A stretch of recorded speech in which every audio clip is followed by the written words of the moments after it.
是在地新闻，后来乡亲啊，继续来看台中第5选区，这立委的选战，民进党是派出着曾敬庭，国民党是黄建和，把握着选举前的黄金周。早起曾敬庭是邀请着法医高大成做伙来车队扫街拜票，那对手黄建和是参加着国民党反废死的记者会，表明立场。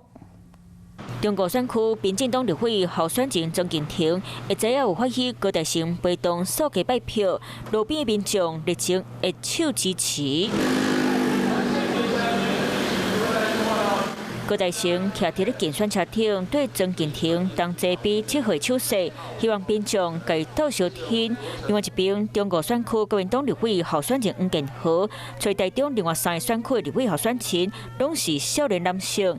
因遭台中 F4会知举办反对废死的记者会，强调若国中3年啊挂阿嬷滚案的家属，伫咧公开批顶表达反对废死，民意嘛拢真反对。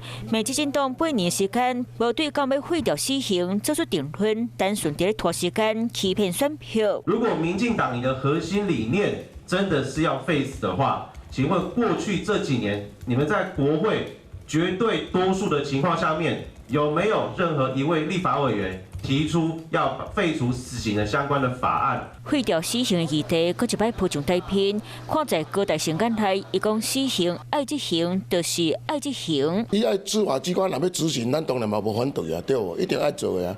哦，这是一个杀鸡儆猴上好的办法尔嘛。曾敬庭同款嘛对废死的议题表达看法，强调一定要符合民众期待。如果法律上的判刑确定之后，我想这个死刑的执行也必须符合全民的期待。地委选战渐渐变化，中国选区那里两将各自安排行程，无论是伫咧拍废死的议题，或者是扫街拜票，拢要互家己个有关声势。